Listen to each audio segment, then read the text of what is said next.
first night! It was a wonderful night, such a night as is only possible when we are young, dear reader. The sky was so starry, so bright that, looking at it, one could not help asking oneself whether ill-humored and capricious people could live under such a sky. That is a youthful question too, dear reader, very youthful, but may the Lord put it more frequently into your heart. Speaking of capricious and ill-humored people, I cannot help recalling my moral condition all that day. From early morning I had been oppressed by a strange despondency. It suddenly seemed to me that I was lonely, that everyone was forsaking me and going away from me. Of course, anyone is entitled to ask who everyone was, for though I had been living almost 8 years in Petersburg, I had hardly an acquaintance. But what did I want with acquaintances? I was acquainted with all Petersburg as it was. That was why I felt as though they were all deserting me when all Petersburg packed up and went to its summer villa.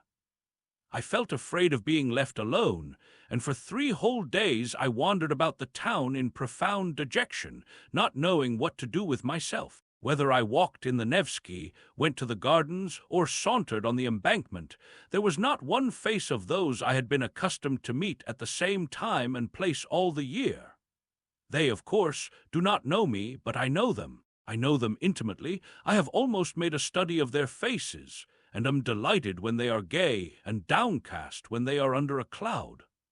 I have almost struck up a friendship with one old man whom I meet every blessed day at the same hour in Nastenka. Such a grave, pensive countenance. He is always whispering to himself and brandishing his left arm, while in his right hand he holds a long, gnarled stick with a gold knob. He even notices me and takes a warm interest in me. If I happen not to be at a certain time in the same spot in Nastenka, I am certain he feels disappointed. That is how it is that we almost bow to each other, especially when we are both in good humor. The other day, when we had not seen each other for 2 days and met on the 3rd, we were actually touching our hats, but, realizing in time, dropped our hands and passed each other with a look of interest. I know the houses too. As I walk along, they seem to run forward in the streets to look out at me from every window and almost to say, "Good morning, how do you do? I am quite well, thank God, and I am to have a new story in May." Or, "How are you? I am being redecorated tomorrow." Or, "I was almost burnt down and had such a fright," and so on. I have my favorites among them. Some are dear friends. One of them intends to be treated by the architect this summer. I shall go every day on purpose to see that the operation is not a failure. God forbid!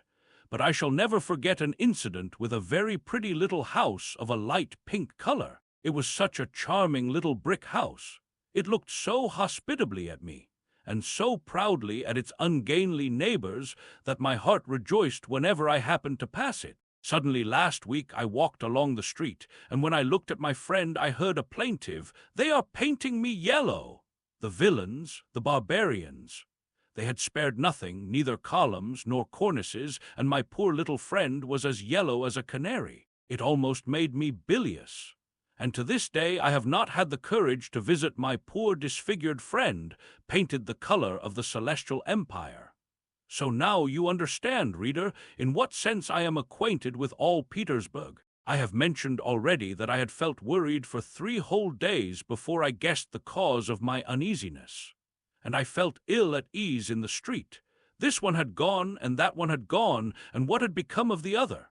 And at home I did not feel like myself either. For 2 evenings I was puzzling my brains to think what was amiss in my corner, why I felt so uncomfortable in it. And in perplexity I scanned my grimy green walls, my ceiling covered with a spider's web, the growth of which Matrona has so successfully encouraged. I looked over all my furniture, examined every chair, wondering whether the trouble lay there. For if one chair is not standing in the same position as it stood the day before, I am not myself. I looked at the window, but it was all in vain. I was not a bit the better for it. I even bethought me to send for Matrona, and was giving her some fatherly admonitions in regard to the spider's web and sluttishness in general. but she simply stared at me in amazement and went away without saying a word, so that the spider's web is comfortably hanging in its place to this day. I only at last this morning realized what was wrong. Why, they are giving me the slip and making off to their summer villas. Forgive the triviality of the expression, but I am in no mood for fine language, for everything that had been in Petersburg had gone or was going away for the holidays. For every respectable gentleman of dignified appearance who took a cab was at once transformed, in my eyes, into a respectable head of a household, who, after his daily duties were over, was making his way to the bosom of his family, to the summer villa. For all the passers-by had now quite a peculiar air, which seemed to say to everyone they met, "We are only here for the moment, gentlemen, and in another 2 hours we shall be going off to the summer villa." If a window opened after delicate fingers, white as snow, had tapped upon the pane, and the head of a pretty girl was thrust out, calling to a street seller with pots of flowers, at once on the spot I fancied that those flowers were being bought not simply in order to enjoy the flowers and the spring in stuffy town lodgings, but because they would all be very soon moving into the country, and could take the flowers with them. What is more, I made such progress in my new peculiar sort of investigation that I could distinguish correctly from the mere air of each in what summer villa he was living. The inhabitants of Kameny and Aptekarsky Islands or of the Peterhof Road were marked by the studied elegance of their manner, their fashionable summer suits, and the fine carriages in which they drove to town. Visitors to Pargalovo and places further away impressed one at first sight by their reasonable and dignified air. The tripper to Krestovsky Island could be recognized by his look of irrepressible gaiety. If I chanced to meet a long procession of wagoners walking lazily with the reins in their hands beside wagons loaded with regular mountains of furniture, tables, chairs, ottomans and sofas, and domestic utensils of all sorts, frequently with a decrepit cook sitting on the top of it all, guarding her master's property as though it were the apple of her eye, or if I saw boats heavily loaded with household goods crawling along the Neva or Fontanka to the Black River or the islands, the wagons and the boats were multiplied tenfold, 100-fold in my eyes. I fancied that everything was astir and moving, everything was going in regular caravans to the summer villas.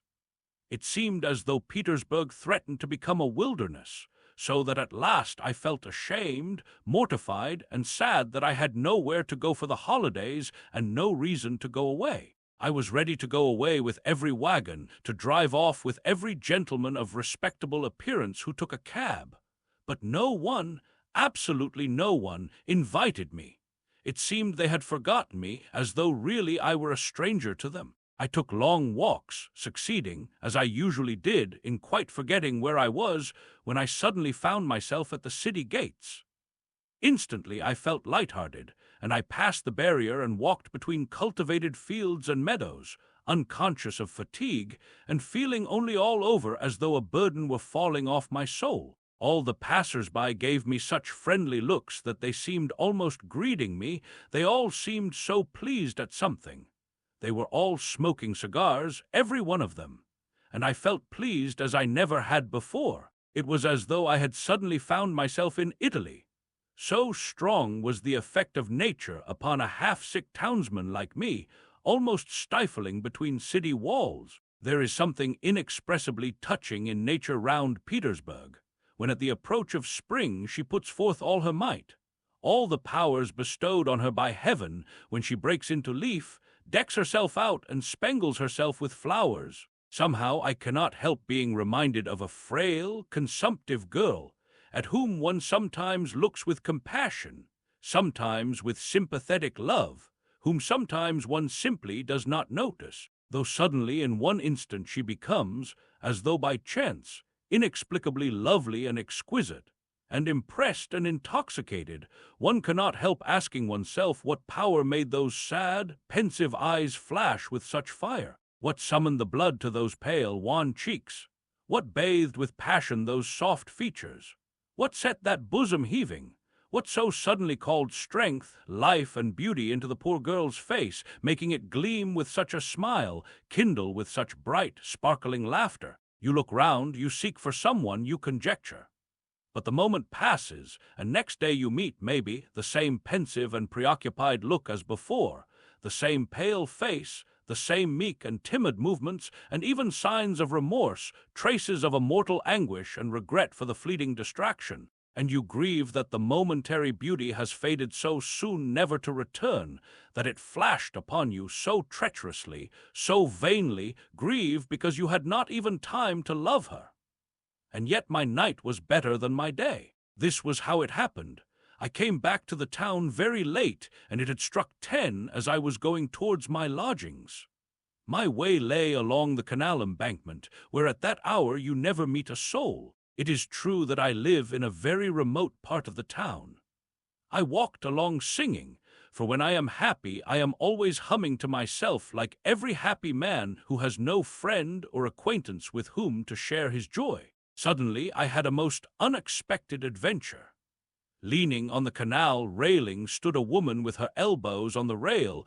She was apparently looking with great attention at the muddy water of the canal. She was wearing a very charming yellow hat and a jaunty little black mantle. "She's a girl, and I am sure she is dark," I thought. She did not seem to hear my footsteps, and did not even stir when I passed by with bated breath and loudly throbbing heart. Strange, I thought, she must be deeply absorbed in something, and all at once I stopped as though petrified. I heard a muffled sob. Yes, I was not mistaken, the girl was crying, and a minute later I heard sob after sob. Good heavens, my heart sank, and timid as I was with women, yet this was such a moment. I turned, took a step towards her, and should certainly have pronounced the word "Madam," if I had not known that that exclamation has been uttered 1,000 times in every Russian society novel. It was only that reflection stopped me. But while I was seeking for a word, the girl came to herself, looked round, started, cast down her eyes, and slipped by me along the embankment. I at once followed her, but she, divining this, left the embankment, crossed the road, and walked along the pavement. I dared not cross the street after her. My heart was fluttering like a captured bird. All at once a chance came to my aid. Along the same side of the pavement there suddenly came into sight, not far from the girl, a gentleman in evening dress, of dignified years, though by no means of dignified carriage. He was staggering and cautiously leaning against the wall. The girl flew straight as an arrow. With the timid haste one sees in all girls who do not want anyone to volunteer to accompany them home at night, and no doubt the staggering gentleman would not have pursued her, if my good luck had not prompted him. Suddenly, without a word to anyone, the gentleman set off and flew full speed in pursuit of my unknown lady. She was racing like the wind, but the staggering gentleman was overtook her. The girl uttered a shriek, and I bless my luck for the excellent knotted stick, which happened on that occasion to be in my right hand. In a flash I was on the other side of the street. In a flash the obtrusive gentleman had taken in the position, had grasped the irresistible argument, fallen back without a word, and only when we were very far away protested against my action in rather vigorous language. But his words hardly reached us. "Give me your arm," I said to the girl, "and he won't dare to annoy us further." She took my arm without a word, still trembling with excitement and terror. Oh, obtrusive gentleman, how I blessed you at that moment! I stole a glance at her. She was very charming and dark. I had guessed right. On her black eyelashes there still glistened a tear, from her recent terror or her former grief, I don't know, but there was already a gleam of a smile on her lips. She too stole a glance at me, faintly blushed, and looked down. "There, you see, why did you drive me away? If I had been here, nothing would have happened." "But I did not know you. I thought that you too." "Why, do you know me now?" "A little. Here, for instance. Why are you trembling?" "Oh, you are right at the first guess," I answered, delighted that my girl had intelligence. That is never out of place in company with beauty. "Yes, from the first glance you have guessed the sort of man you have to do with." "Precisely. I am shy with women, I am agitated, I don't deny it. as much so as you were a minute ago when that gentleman alarmed you. I am in some alarm now. It's like a dream, and I never guessed even in my sleep that I should ever talk with any woman. What? Really? Yes, if my arm trembles, it is because it has never been held by a pretty little hand like yours. I am a complete stranger to women, that is, I have never been used to them. You see, I am alone. I don't even know how to talk to them. Here, I don't know now whether I have not said something silly to you. Tell me frankly. I assure you beforehand that I am not quick to take offense. No, nothing, quite the contrary. And if you insist on my speaking frankly, I will tell you that women like such timidity. And if you want to know more, I like it too. And I won't drive you away till I get home. You will make me, I said, breathless with delight, lose my timidity, and then farewell to all my chances. Chances? What chances of what? That's not so nice. I beg your pardon, I am sorry, it was a slip of the tongue. But how can you expect one at such a moment to have no desire? To be liked, eh? Well, yes, but do, for goodness sake, be kind. Think what I am. Here, I am 26, and I have never seen anyone. How can I speak well, tactfully, and to the point? It will seem better to you when I have told you everything openly. I don't know how to be silent when my heart is speaking. Well, never mind.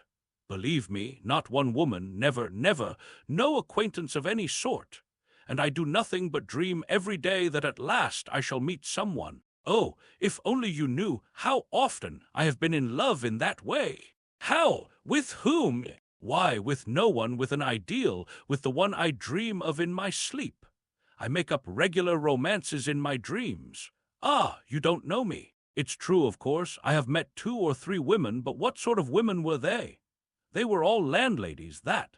But I shall make you laugh if I tell you that I have several times thought of speaking, just simply speaking, to some aristocratic lady in the street, when she is alone, I need hardly say. Speaking to her, of course, timidly, respectfully, passionately, telling her that I am perishing in solitude, begging her not to send me away, saying that I have no chance of making the acquaintance of any woman, impressing upon her that it is a positive duty for a woman not to repulse so timid a prayer from such a luckless man as me. That, in fact, all I ask is that she should say 2 or 3 sisterly words with sympathy, should not repulse me at first sight, should take me on trust and listen to what I say, should laugh at me if she likes, encourage me, say 2 words to me, only 2 words, even though we never meet again afterwards. But you are laughing. However, that is why I am telling you. Don't be vexed. I am only laughing at your being your own enemy, and if you had tried you would have succeeded, perhaps, even though it had been in the street. The simpler the better. No kind-hearted woman, unless she were stupid or, still more, vexed about something at the moment, could bring herself to send you away without those 2 words which you ask for so timidly. But what am I saying? Of course she would take you for a madman. I was judging by myself. I know a good deal about other people's lives. Oh, thank you, I cried. You don't know what you have done for me now. I am glad. But tell me, how did you find out that I was the sort of woman with whom you think worthy of attention and friendship? In fact, not a landlady, as you say. What made you decide to come up to me? What made me? But you were alone. That gentleman was too insolent. It's night.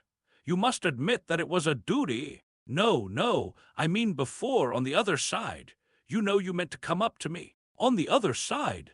Really, I don't know how to answer. I am afraid to. Do you know I have been happy today? I walked along singing. I went out into the country. I have never had such happy moments.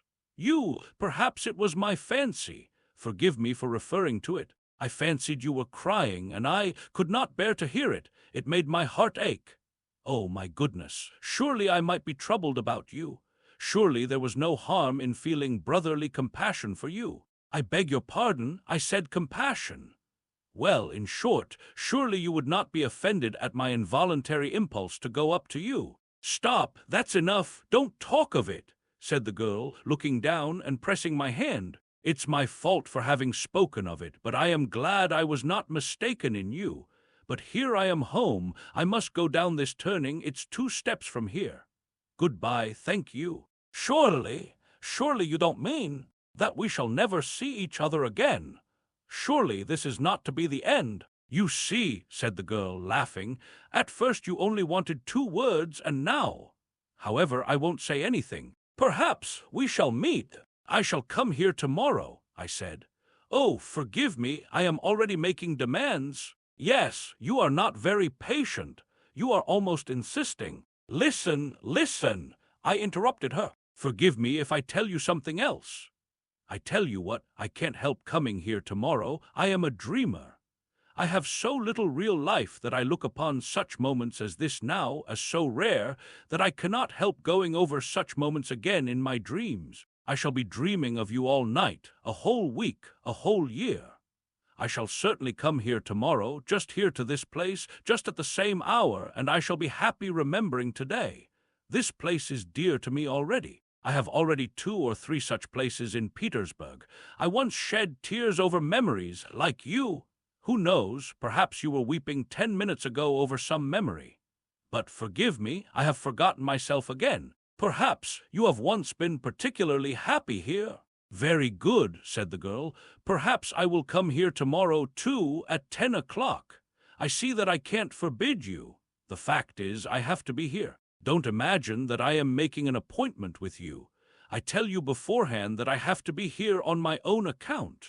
But, well, I tell you straight out, I don't mind if you do come. To begin with, something unpleasant might happen as it did today, but never mind that. In short, I should simply like to see you, to say 2 words to you. Only mind, you must not think the worse of me now. Don't think I make appointments so lightly. I shouldn't make it except that.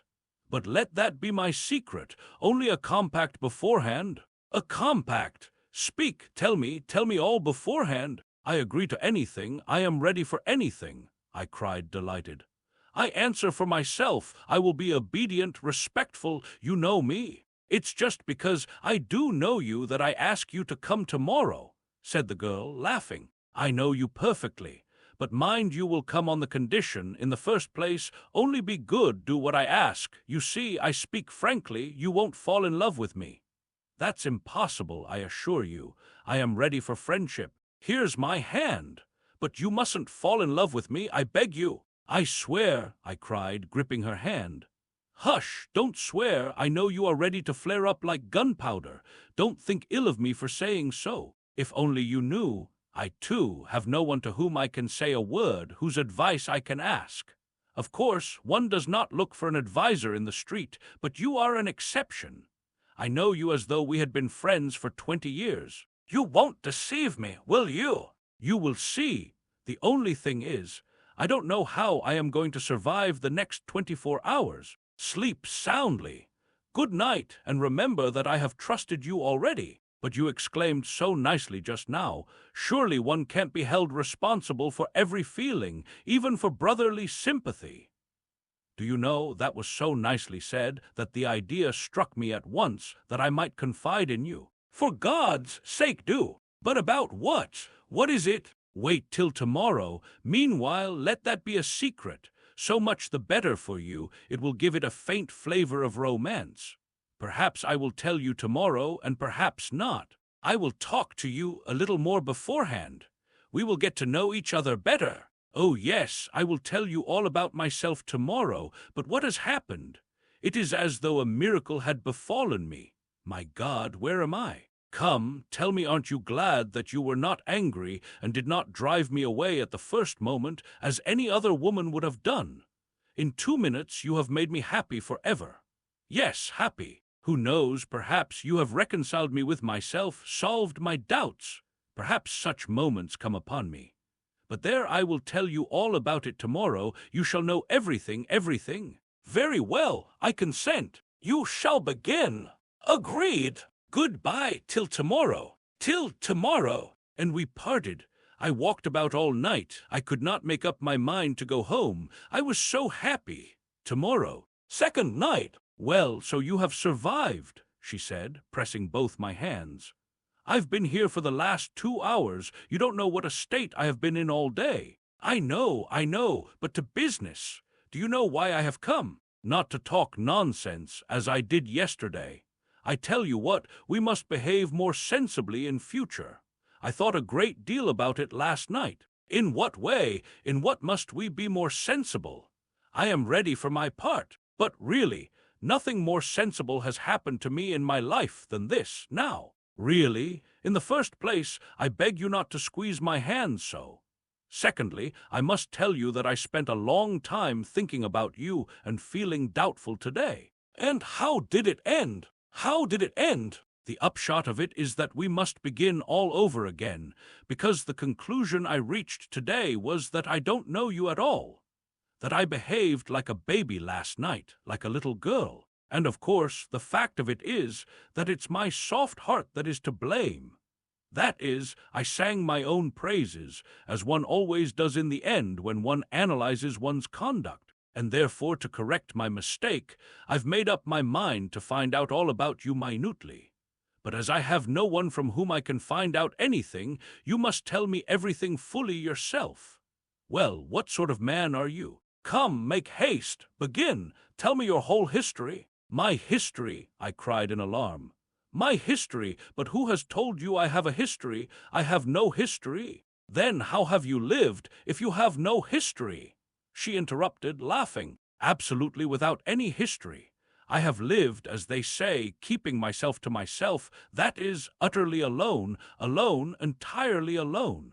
Do you know what it means to be alone? But how alone? Do you mean you never saw anyone? Oh no, I see people, of course, but still I am alone. Why, do you never talk to anyone? Strictly speaking, with no one. Who are you then? Explain yourself. Stay, I guess. Most likely, like me, you have a grandmother. She is blind and will never let me go anywhere, so that I have almost forgotten how to talk.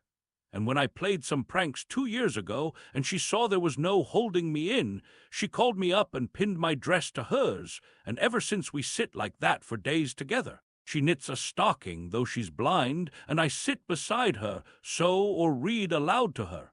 It's such a queer habit. Here for 2 years I've been pinned to her. Good heavens, what misery! But no, I haven't a grandmother like that. Well, if you haven't, why do you sit at home? Listen, do you want to know the sort of man I am? Yes, in the strict sense of the word. In the very strictest sense of the word. Very well, I am a type. Type.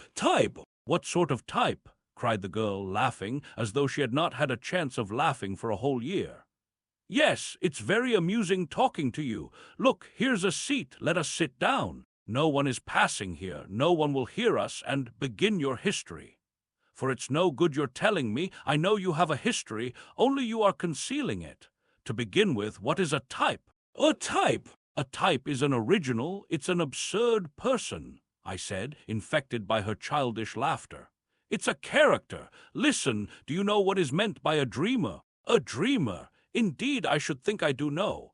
I am a dreamer myself. Sometimes, as I sit by grandmother, all sorts of things come into my head. Why, when one begins dreaming, one lets one's fancy run away with one. Why, I marry a Chinese prince, though sometimes it is a good thing to dream. But goodness knows, especially when one has something to think of apart from dreams, added the girl, this time rather seriously. Excellent! If you have been married to a Chinese emperor, you will quite understand me. Come, listen. But 1 minute. I don't know your name yet. At last. You have been in no hurry to think of it. Oh, my goodness. It never entered my head. I felt quite happy as it was. My name is Nastenka. Nastenka. And nothing else. Nothing else. Why, is not that enough for you? You insatiable person. Not enough. On the contrary, it's a great deal, a very great deal, Nastenka. You kind girl, if you are Nastenka for me from the first. Quite so. Well, listen, Nastenka. Now for this absurd history. I sat down beside her, assumed a pedantically serious attitude, and began as though reading from a manuscript. There are, Nastenka, though you may not know it, strange nooks in Petersburg. It seems as though the same sun as shines for all Petersburg people does not peep into those spots. but some other different new one, bespoken expressly for those nooks, and it throws a different light on everything. In these corners, dear Nastenka, quite a different life is lived, quite unlike the life that is surging round us, but such as perhaps exists in some unknown realm, not among us in our serious, over-serious time. Well, that life is a mixture of something purely fantastic, fervently ideal, with something, alas, Nastenka, dingily prosaic and ordinary, not to say incredibly vulgar. Phoo, good heavens, what a preface! What do I hear? Listen, Nastenka, it seems to me I shall never be tired of calling you Nastenka. Let me tell you that in these corners live strange people, dreamers. The dreamer, if you want an exact definition, is not a human being but a creature of an intermediate sort. For the most part, he settles in some inaccessible corner, as though hiding from the light of day. Once he slips into his corner, he grows to it like a snail. Or, anyway, he is in that respect very much like that remarkable creature, which is an animal and a house both at once, and is called a tortoise. Why do you suppose he is so fond of his four walls, which are invariably painted green, grimy, dismal, and reeking unpardonably of tobacco smoke? Why is it that when this absurd gentleman is visited by one of his few acquaintances, and he ends by getting rid of all his friends, why does this absurd person meet him with such embarrassment, changing countenance and overcome with confusion, as though he had only just committed some crime within his four walls, as though he had been forging counterfeit notes, or as though he were writing verses to be sent to a journal with an anonymous letter, in which he states that the real poet is dead, and that his friend thinks it his sacred duty to publish his things? Why, tell me, Nastenka, why is it conversation is not easy between the two friends? Why is there no laughter? Why does no lively word fly from the tongue of the perplexed newcomer, who at other times may be very fond of laughter, lively words, conversation about the fair sex, and other cheerful subjects? And why does this friend, probably a new friend and on his first visit, for there will hardly be a second, and the friend will never come again, why is the friend himself so confused, so tongue-tied in spite of his wit, if he has any, as he looks at the downcast face of his host, who in his turn becomes utterly helpless and at his wits' end after gigantic but fruitless efforts to smooth things over and enliven the conversation, to show his knowledge of polite society, to talk, too, of the fair sex, and by such humble endeavor, to please the poor man who like a fish out of water has mistakenly come to visit him? Why does the gentleman, all at once remembering some very necessary business which never existed, suddenly seize his hat and hurriedly make off, snatching away his hand from the warm grip of his host, who was trying his utmost to show his regret and retrieve the lost position? Why does the friend chuckle as he goes out of the door, and swear never to come and see this queer creature again, though the queer creature is really a very good fellow, and at the same time he cannot refuse his imagination the little diversion of comparing the queer fellow's countenance during their conversation with the expression of an unhappy kitten treacherously captured, roughly handled, frightened and subjected to all sorts of indignities by children, till, utterly crestfallen, it hides away from them under a chair in the dark, and there must needs at its leisure bristle up, spit, and wash its insulted face with both paws, and long afterwards look angrily at life and nature, and even at the bits saved from the master's dinner for it by the sympathetic housekeeper. Listen, interrupted Nastenka, who had listened to me all the time in amazement, opening her eyes and her little mouth. Listen, I don't know in the least why it happened, and why you ask me such absurd questions. All I know is that this adventure must have happened word for word to you. Doubtless, I answered with the gravest face. Well, since there is no doubt about it, go on, said Nastenka, because I want very much to know how it will end. You want to know, Nastenka, what our hero, that is I, for the hero of the whole business was my humble self, did in his corner. You want to know why I lost my head and was upset for the whole day by the unexpected visit of a friend. You want to know why I was so startled, why I blushed when the door of my room was opened, why I was not able to entertain my visitor, and why I was crushed under the weight of my own hospitality. Why, yes, yes, answered Nastenka, that's the point. Listen, you describe it all splendidly, but couldn't you perhaps describe it a little less splendidly? You talk as though you were reading it out of a book. Nastenka, I answered in a stern and dignified voice, hardly able to keep from laughing. Dear Nastenka, I know I describe splendidly, but excuse me, I don't know how else to do it. At this moment, dear Nastenka, at this moment I am like the spirit of King Solomon, when, after lying 1,000 years under 7 seals in his urn, those 7 seals were at last taken off. At this moment, Nastenka, when we have met at last after such a long separation. For I have known you for ages, Nastenka, because I have been looking for someone for ages, and that is a sign that it was you I was looking for, and it was ordained that we should meet now. At this moment 1,000 valves have opened in my head, and I must let myself flow in a river of words, or I shall choke. And so I beg you not to interrupt me, Nastenka, but listen humbly and obediently, or I will be silent. No, no, no, not at all. Go on, I won't say a word. I will continue. There is, my friend Nastenka, 1 hour in my day which I like extremely. That is the hour when almost all business, work, and duties are over, and everyone is hurrying home to dinner, to lie down, to rest, and on the way all are cogitating on other more cheerful subjects relating to their evenings, their nights, and all the rest of their free time. At that hour our hero, for allow me, Nastenka, to tell my story in the third person, for one feels awfully ashamed to tell it in the first person. And so at that hour our hero, who had his work too, was pacing along after the others. But a strange feeling of pleasure set his pale, rather crumpled-looking face working.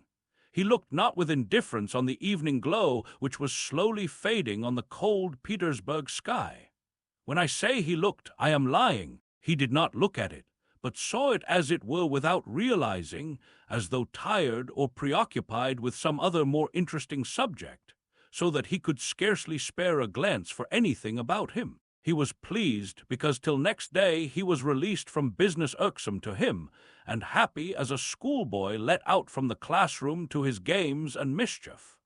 Take a look at him, Nastenka. You will see at once that joyful emotion has already had an effect on his weak nerves and morbidly excited fancy. You see he is thinking of something. Of dinner, do you imagine? Of the evening, what is he looking at like that? Is it at that gentleman of dignified appearance who is bowing so picturesquely to the lady who rolls by in a carriage drawn by prancing horses? No, Nastenka, what are all those trivialities to him now? He is rich now with his own individual life.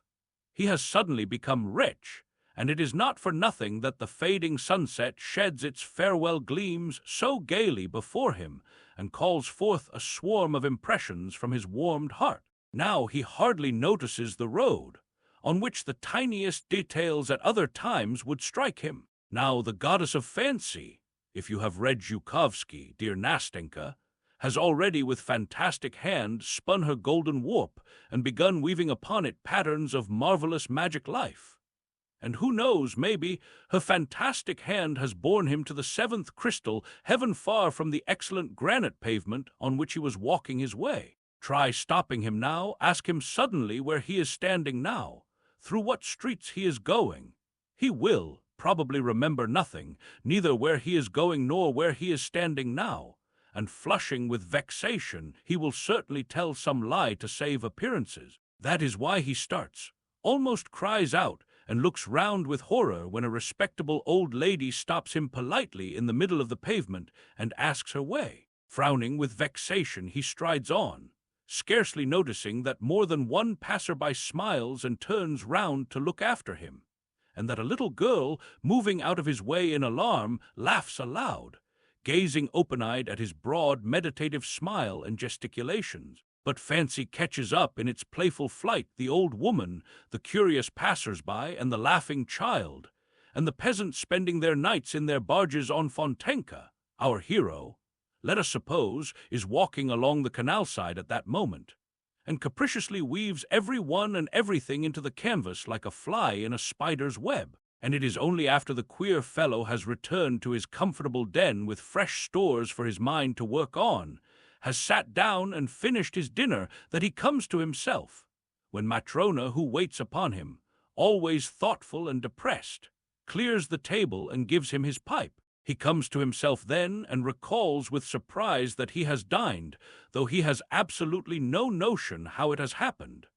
It has grown dark in the room. His soul is sad and empty. The whole kingdom of fancies drops to pieces about him, drops to pieces without a trace, without a sound, floats away like a dream, and he cannot himself remember what he was dreaming. But a vague sensation faintly stirs his heart and sets it aching.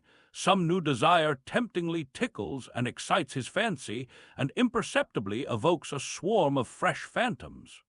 Stillness reigns in the little room. Imagination is fostered by solitude and idleness. It is faintly smoldering, faintly simmering, like the water with which old Matrona is making her coffee as she moves quietly about in the kitchen close by. Now it breaks out spasmodically, and the book, picked up aimlessly and at random, drops from my dreamer's hand before he has reached the 3rd page. His imagination is again stirred and at work, and again a new world, a new fascinating life opens vistas before him. A fresh dream, fresh happiness, a fresh rush of delicate, voluptuous poison. What is real life to him? To his corrupted eyes we live, you and I, Nastenka, so torpidly, slowly, insipidly. In his eyes we are all so dissatisfied with our fate, so exhausted by our life. And truly, see how at first sight everything is cold, morose, as though ill-humored among us. Poor things, thinks our dreamer, and it is no wonder that he thinks it. Look at these magic phantasms, which so enchantingly, so whimsically, so carelessly and freely group before him in such a magic, animated picture, in which the most prominent figure in the foreground is of course himself, our dreamer, in his precious person. See what varied adventures, what an endless swarm of ecstatic dreams. You ask, perhaps, what he is dreaming of. Why ask that? Why, of everything, of the lot of the poet, first unrecognized, then crowned with laurels, of friendship with Hoffman, St. Bartholomew's Night, of Diana Vernon, of playing the hero at the taking of Kazan by Ivan Vassilievich, of Clara Mowbray, of Effie Deans, of the Council of the Prelates and Huss before them, of the rising of the dead in Robert the Devil. Do you remember the music? It smells of the churchyard. Of Minna and Brenda, of the Battle of Berezina, of the reading of a poem at Countess V. Dees, of Danton, of Cleopatra I sue Amante, of a little house in Columna, of a little home of one's own, and beside one a dear creature who listens to one on a winter's evening, opening her little mouth and eyes as you are listening to me now, my angel. No, Nastenka, what is there for him, voluptuous sluggard in this life, for which you and I have such a longing? He thinks that this is a poor pitiful life, not foreseeing that for him too, maybe, sometime the mournful hour may strike, when for one day of that pitiful life he would give all his years of fantasy, and would give them not only for joy and for happiness, but without caring to make distinctions in that hour of sadness, remorse, and unchecked grief. But so far that threatening has not arrived. He desires nothing, because he is superior to all desire, because he has everything, because he is satiated, because he is the artist of his own life, and creates it for himself every hour to suit his latest whim. And you know this fantastic world of fairyland is so easily, so naturally created, as though it were not a delusion. Indeed, he is ready to believe at some moments that all this life is not suggested by feeling, is not mirage, not a delusion of the imagination, but that it is concrete, real, substantial. Why is it, Nastenka, why is it at such moments one holds one's breath?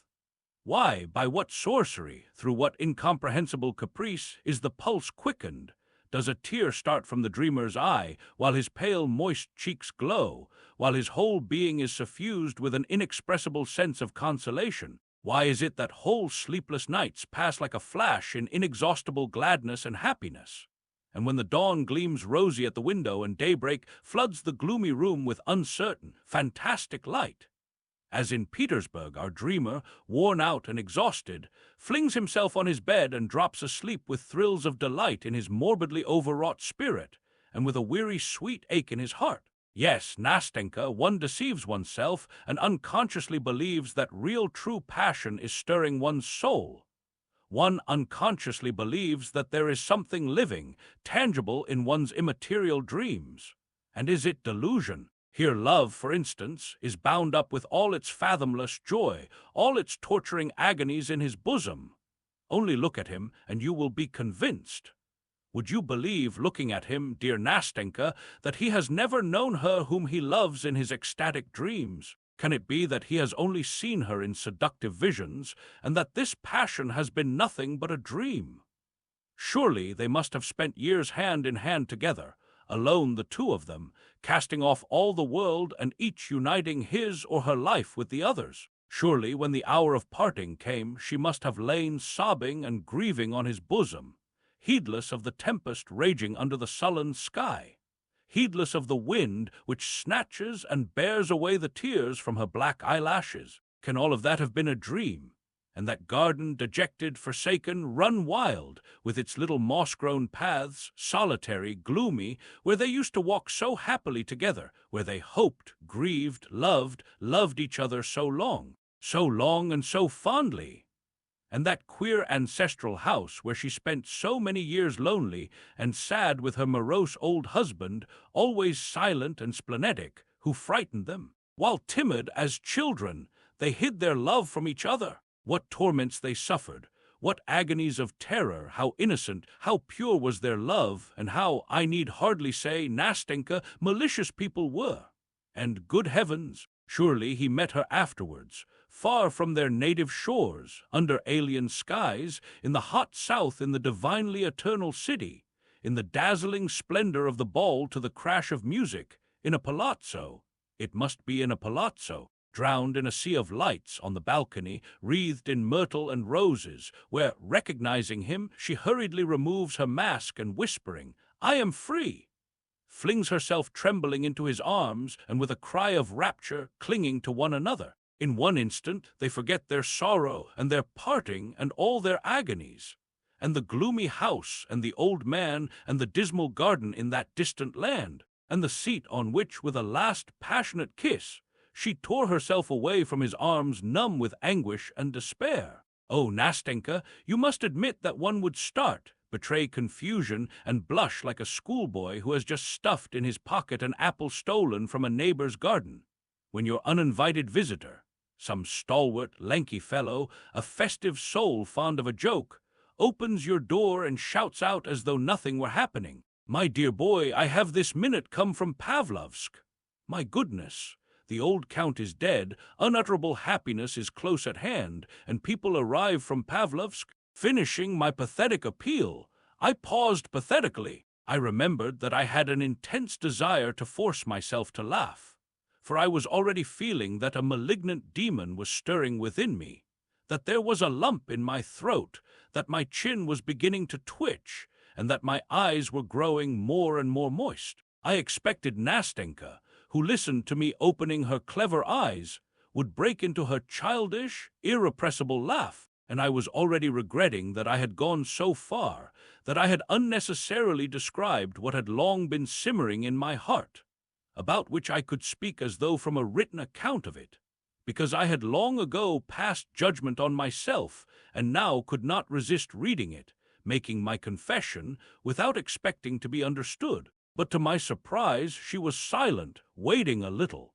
Then she faintly pressed my hand, and with timid sympathy asked, "Surely you haven't lived like that all your life?" "All my life, Nastenka," I answered, "all my life, and it seems to me I shall go on so to the end." "No, that won't do," she said uneasily. "That must not be. And so, maybe, I shall spend all my life beside grandmother. Do you know, it is not at all good to live like that." "I know, Nastenka, I know," I cried, unable to restrain my feelings longer. "And I realize now more than ever that I have lost all my best years. And now I know it and feel it more painfully from recognizing that God has sent me you, my good angel, to tell me that and show it." Now that I sit beside you and talk to you, it is strange for me to think of the future, for in the future there is loneliness again this musty, useless life. And what shall I have to dream of when I have been so happy in reality beside you? Oh, may you be blessed, dear girl, for not having repulsed me at first, for enabling me to say that for 2 evenings, at least, I have lived. Oh, no, no, cried Nastenka, and tears glistened in her eyes. No, it mustn't be so any more. We must not part like that. What are 2 evenings? Oh, Nastenka, Nastenka! Do you know how far you have reconciled me to myself? Do you know now that I shall not think so ill of myself as I have at some moments? Do you know that, maybe, I shall leave off grieving over the crime and sin of my life? For such a life is a crime and a sin, and do not imagine that I have been exaggerating anything. For goodness' sake, don't think that, Nastenka, for at times such misery comes over me, such misery, because it begins to seem to me at such times that I am incapable of beginning a life in real life, because it has seemed to me that I have lost all touch, all instinct for the actual, the real, because at last I have cursed myself, because after my fantastic nights I have moments of returning sobriety which are awful. Meanwhile, you hear the whirl and roar of the crowd in the vortex of life around you. You hear, you see, men living in reality. You see that life for them is not forbidden, that their life does not float away like a dream, like a vision, that their life is being eternally renewed, eternally youthful, and not 1 hour of it is the same as another, while fancy is so spiritless, monotonous to vulgarity and easily scared, the slave of shadows, of the idea, the slave of the first cloud that shrouds the sun, and overcasts with depression the true Petersburg heart so devoted to the sun. And what is fancy in depression? One feels that this inexhaustible fancy is weary at last and worn out with continual exercise, because one is growing into manhood, outgrowing one's old ideals. They are being shattered into fragments, into dust. If there is no other life, one must build one up from the fragments. And meanwhile the soul longs and craves for something else. And in vain the dreamer rakes over his old dreams, as though seeking a spark among the embers, to fan them into flame, to warm his chilled heart by the rekindled fire, and to rouse up in it again all that was so sweet, that touched his heart, that set his blood boiling, drew tears from his eyes, and so luxuriously deceived him. Do you know, Nastenka, the point I have reached? Do you know that I am forced now to celebrate the anniversary of my own sensations, the anniversary of that which was once so sweet, which never existed in reality? For this anniversary is kept in memory of those same foolish, shadowy dreams, and to do this because those foolish dreams are no more, because I have nothing to earn them with. You know, even dreams do not come for nothing. Do you know that I love now to recall and visit at certain dates the places where I was once happy in my own way? I love to build up my present in harmony with the irrevocable past, and I often wander like a shadow, aimless, sad, and dejected, about the streets and crooked lanes of Petersburg. What memories they are! To remember, for instance, that here just a year ago, just at this time, at this hour, on this pavement, I wandered just as lonely, just as dejected as today, and one remembers that then one's dreams were sad. And though the past was no better, one feels as though it had somehow been better, and that life was more peaceful, that one was free from the black thoughts that haunt one now, that one was free from the gnawing of conscience, the gloomy, sullen gnawing which now gives me no rest by day or by night. And one asks oneself, where are one's dreams? And one shakes one's head and says how rapidly the years fly by.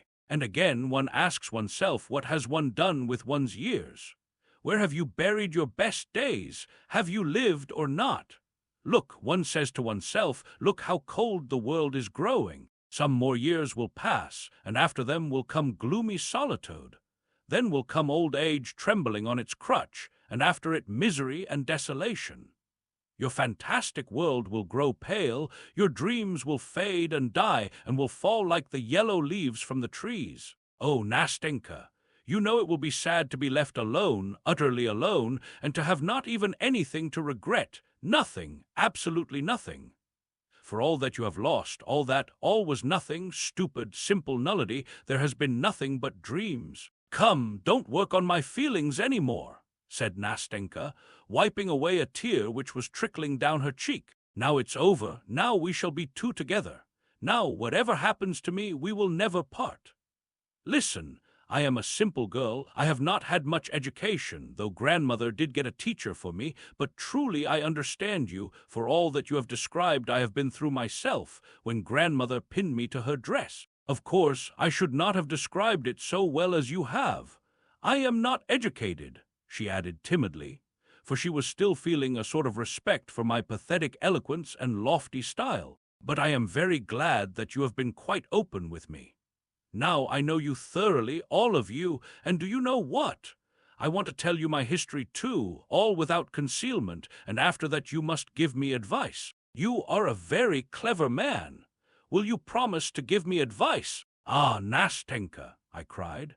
Though I have never given advice, still less sensible advice, yet I see now that if we always go on like this, that it will be very sensible, and that each of us will give the other a great deal of sensible advice. Well, my pretty Nastenka, what sort of advice do you want? Tell me frankly. At this moment I am so gay and happy, so bold and sensible, that it won't be difficult for me to find words. No, no, Nastenka interrupted, laughing. I don't only want sensible advice. I want warm, brotherly advice, as though you had been fond of me all your life. Agreed, Nastenka, agreed. I cried, delighted. And if I had been fond of you for 20 years, I couldn't have been fonder of you than I am now. Your hand, said Nastenka. Here it is, said I, giving her my hand. And so, let us begin my history. Nastenka's history. Half my story you know already. That is, you know that I have an old grandmother. If the other half is as brief as that, I interrupted, laughing, be quiet and listen. First of all, you must agree not to interrupt me, or else, perhaps, I shall get in a muddle. Come, listen quietly. I have an old grandmother. I came into her hands when I was quite a little girl, for my father and mother are dead. It must be supposed that grandmother was once richer, for now she recalls better days. She taught me French and then got a teacher for me. When I was 15, and now I am 17, we gave up having lessons. It was at that time that I got into mischief. What I did I won't tell you. It's enough to say that it wasn't very important. But grandmother called me to her one morning and said that as she was blind, she could not look after me. She took a pin and pinned my dress to hers and said that we should sit like that for the rest of our lives if, of course, I did not become a better girl. In fact, at first it was impossible to get away from her. I had to work, to read, and to study all beside grandmother. I tried to deceive her once and persuaded Fekla to sit in my place. Fekla is our charwoman. She is deaf. Fekla sat there instead of me. Grandmother was asleep in her armchair at the time, and I went off to see a friend close by. Well, it ended in trouble. Grandmother woke up while I was out and asked some questions. She thought I was still sitting quietly in my place. Fekla saw that grandmother was asking her something, but could not tell what it was. She wondered what to do, undid the pin, and ran away. At this point Nastenka stopped and began laughing. I laughed with her. She left off at once. I tell you what, don't you laugh at grandmother. I laugh because it's funny. What can I do, since grandmother is like that, but yet I am fond of her in a way. Oh, well, I did catch it that time. I had to sit down in my place at once, and after that I was not allowed to stir. Oh, I forgot to tell you that our house belongs to us, that is to grandmother. It is a little wooden house with 3 windows as old as grandmother herself, with a little upper story. Well, there moved into our upper story a new lodger. Then you had an old lodger, I observed casually. Yes, of course, answered Nastenka, and one who knew how to hold his tongue better than you do. In fact, he hardly ever used his tongue at all.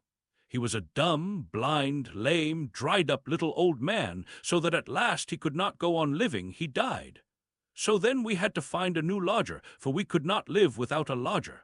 The rent, together with grandmother's pension, is almost all we have. But the new lodger, as luck would have it, was a young man, a stranger not of these parts.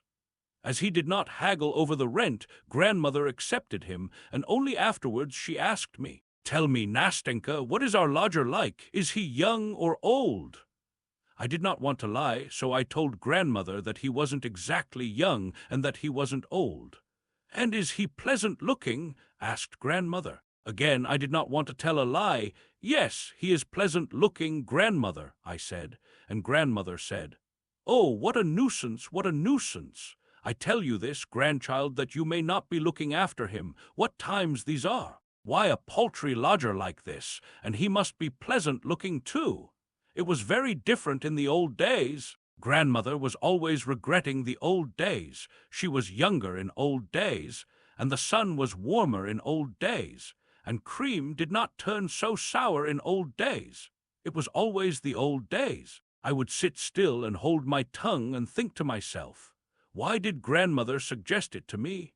Why did she ask whether the lodger was young and good-looking? But that was all. I just thought it, began counting my stitches again, went on knitting my stocking, and forgot all about it. Well, one morning the lodger came in to see us. He asked about a promise to paper his rooms. One thing led to another. Grandmother was talkative, and she said, "Go, Nastenka, into my bedroom and bring me my reckoner." I jumped up at once. I blushed all over, I don't know why, and forgot I was sitting pinned to grandmother. Instead of quietly undoing the pin so that the lodger should not see, I jumped so that grandmother's chair moved. When I saw that the lodger knew all about me now, I blushed, stood still as though I had been shot, and suddenly began to cry. I felt so ashamed and miserable at that minute that I didn't know where to look. Grandmother called out, "What are you waiting for?" And I went on worse than ever. When the lodger saw that I was ashamed on his account, he bowed and went away at once. After that I felt ready to die at the least sound in the passage. "It's the lodger," I kept thinking. I stealthily undid the pin in case. But it always turned out not to be. He never came. A fortnight passed. The lodger sent word through Fyodor that he had a great number of French books, and that they were all good books that I might read, so would not grandmother like me to read them that I might not be dull? Grandmother agreed with gratitude, but kept asking if they were moral books, for if the books were immoral it would be out of the question, one would learn evil from them. "And what should I learn, grandmother? What is there written in them?" "Ah," she said, "what's described in them is how young men seduce virtuous girls, how, on the excuse that they want to marry them, they carry them off from their parents' houses, how afterwards they leave these unhappy girls to their fate, and they perish in the most pitiful way." "I read a great many books," said grandmother, "and it is all so well described that one sits up all night and reads them on the sly." "So mind you don't read them, Nastenka," said she. "What books has he sent?" "They are all Walter Scott's novels, grandmother." "Walter Scott's novels? But stay, isn't there some trick about it? Look, hasn't he stuck a love letter among them?" "No, grandmother," I said, "there isn't a love letter. But look under the binding. They sometimes stuff it under the bindings, the rascals." "No, grandmother, there is nothing under the binding." "Well, that's all right." So we began reading Walter Scott, and in a month or so we had read almost half. Then he sent us more and more. He sent us Pushkin, too, so that at last I could not get on without a book and left off dreaming of how fine it would be to marry a Chinese prince. That's how things were when I chanced one day to meet our lodger on the stairs. Grandmother had sent me to fetch something. He stopped, I blushed, and he blushed. He laughed, though, said good morning to me, asked after grandmother, and said, "Well, have you read the books?" I answered that I had. "Which did you like best?" he asked. I said, "Ivanhoe and Pushkin best of all," and so our talk ended for that time. A week later I met him again on the stairs. That time grandmother had not sent me. I wanted to get something for myself. It was past 2, and the lodger used to come home at that time. "Good afternoon," said he. I said good afternoon, too. "Aren't you dull," he said, "sitting all day with your grandmother?" When he asked that, I blushed. I don't know why. I felt ashamed, and again I felt offended. I suppose because other people had begun to ask me about that. I wanted to go away without answering, but I hadn't the strength. "Listen," he said, "you are a good girl. Excuse my speaking to you like that, but I assure you that I wish for your welfare quite as much as your grandmother. Have you no friends that you could go and visit?" I told him I hadn't any, that I had had no friend but Nastenka, and she had gone away to Pskov. "Listen," he said, "would you like to go to the theater with me?" "To the theater? What about grandmother?" "But you must go without your grandmother's knowing it," he said. "No," I said, "I don't want to deceive grandmother. Goodbye." "Well, goodbye," he answered, and said nothing more. Only after dinner he came to see us, sat a long time talking to grandmother, asked her whether she ever went out anywhere, whether she had acquaintances, and suddenly said, "I have taken a box at the opera for this evening. They are giving The Barber of Seville. My friends meant to go, but afterwards refused, so the ticket is left on my hands." "The Barber of Seville," cried grandmother. "Why, the same they used to act in old days." "Yes, it's the same barber," he said, and glanced at me. I saw what it meant and turned crimson, and my heart began throbbing with suspense. "To be sure I know it," said grandmother. "Why, I took the part of Rosina myself in old days, at a private performance." "So wouldn't you like to go today?" said the lodger. "Or my ticket will be wasted." "By all means let us go," said grandmother. "Why shouldn't we? And my Nastenka here has never been to the theater." My goodness, what joy! We got ready at once, put on our best clothes, and set off. Though grandmother was blind, still she wanted to hear the music. Besides, she is a kind old soul. What she cared most for was to amuse me. We should never have gone of ourselves. What my impressions of the Barber of Seville were I won't tell you. But all that evening our lodger looked at me so nicely, talked so nicely, that I saw at once that he had meant to test me in the morning when he proposed that I should go with him alone. Well, it was joy. I went to bed so proud, so gay, my heart beat so that I was a little feverish, and all night I was raving about the Barber of Seville. I expected that he would come and see us more and more often after that, but it wasn't so at all. He almost entirely gave up coming. He would just come in about once a month, and then only to invite us to the theater. We went twice again, only I wasn't at all pleased with that. I saw that he was simply sorry for me because I was so hardly treated by grandmother, and that was all. As time went on, I grew more and more restless. I couldn't sit still, I couldn't read, I couldn't work. Sometimes I laughed and did something to annoy grandmother. At another time I would cry. At last I grew thin and was very nearly ill. The opera season was over, and our lodger had quite given up coming to see us. Whenever we met, always on the same staircase, of course. He would bow so silently, so gravely, as though he did not want to speak, and go down to the front door, while I went on standing in the middle of the stairs, as red as a cherry, for all the blood rushed to my head at the sight of him. Now the end is near. Just a year ago in May, the lodger came to us and said to grandmother that he had finished his business here, and that he must go back to Moscow for a year. When I heard that, I sank into a chair half dead. Grandmother did not notice anything, and having informed us that he should be leaving us, he bowed and went away. What was I to do? I thought and fretted, and at last I made up my mind. Next day he was to go away, and I made up my mind to end it all that evening when grandmother went to bed. And so it happened. I made up all my clothes in a parcel, all the linen I needed, and with the parcel in my hand, more dead than alive, went upstairs to our lodger. I believe I must have stayed an hour on the staircase. When I opened his door, he cried out as he looked at me. He thought I was a ghost, and rushed to give me some water, for I could hardly stand up. My heart beat so violently that my head ached, and I did not know what I was doing. When I recovered, I began by laying my parcel on his bed, sat down beside it, hid my face in my hands, and went into floods of tears. I think he understood it all at once, and looked at me so sadly that my heart was torn.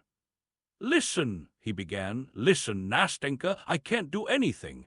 I am a poor man, for I have nothing, not even a decent berth. How could we live if I were to marry you?" We talked a long time. But at last I got quite frantic. I said I could not go on living with grandmother, that I should run away from her, that I did not want to be pinned to her, and that I would go to Moscow if he liked, because I could not live without him. Shame and pride and love were all clamoring in me at once, and I fell on the bed almost in convulsions. I was so afraid of a refusal. He sat for some minutes in silence, then got up, came up to me and took me by the hand. "Listen, my dear good Nastenka, listen. I swear to you that if I am ever in a position to marry, you shall make my happiness. I assure you that now you are the only one who could make me happy. Listen, I am going to Moscow and shall be there just a year. I hope to establish my position. When I come back, if you still love me, I swear that we will be happy. Now it is impossible. I am not able, I have not the right to promise anything. Well, I repeat, if it is not within a year, it will certainly be some time. That is, of course, if you do not prefer anyone else, for I cannot and dare not bind you by any sort of promise." That was what he said to me, and next day he went away. We agreed together not to say a word to grandmother. That was his wish. Well, my history is nearly finished now. Just a year has passed. He has arrived. He has been here 3 days, and what? I cried, impatient to hear the end. "And up to now has not shown himself," answered Nastenka, as though screwing up all her courage. "There's no sign or sound of him." Here she stopped, paused for a minute, bent her head, and covering her face with her hands broke into such sobs that it sent a pang to my heart to hear them. I had not in the least expected such a denouement. "Nastenka," I began timidly in an ingratiating voice, "Nastenka, for goodness sake don't cry. How do you know? Perhaps he is not here yet." He is, Nastenka repeated. "He is here, and I know it. We made an agreement at the time, that evening, before he went away. When we said all that I have told you, and had come to an understanding, then we came out here for a walk on this embankment. It was 10 o'clock. We sat on this seat. I was not crying then. It was sweet to me to hear what he said. And he said that he would come to us directly he arrived, and if I did not refuse him, then we would tell grandmother about it all. Now he is here, I know it, and yet he does not come." And again she burst into tears. "Good God, can I do nothing to help you in your sorrow?" I cried, jumping up from the seat in utter despair. "Tell me, Nastenka, wouldn't it be possible for me to go to him? Would that be possible?" she asked suddenly, raising her head. "No, of course not," I said, pulling myself up. "But I tell you what, write a letter." "No, that's impossible. I can't do that," she answered with decision, bending her head and not looking at me. "How impossible? Why is it impossible?" I went on, clinging to my idea. "But, Nastenka, it depends what sort of letter. There are letters and letters, and— Ah, Nastenka, I am right. Trust to me, I will not give you bad advice. It can all be arranged. You took the first step, why not now?" I can't. It would seem as though I were forcing myself on him." "Ah, my good little Nastenka," I said, hardly able to conceal a smile. No, you have a right to, in fact, because he made you a promise. Besides, I can see from everything that he is a man of delicate feeling, that he behaved very well," I went on, more and more carried away by the logic of my own arguments and convictions. "How did he behave? He bound himself by a promise. He said that if he married at all, he would marry no one but you. He gave you full liberty to refuse him at once.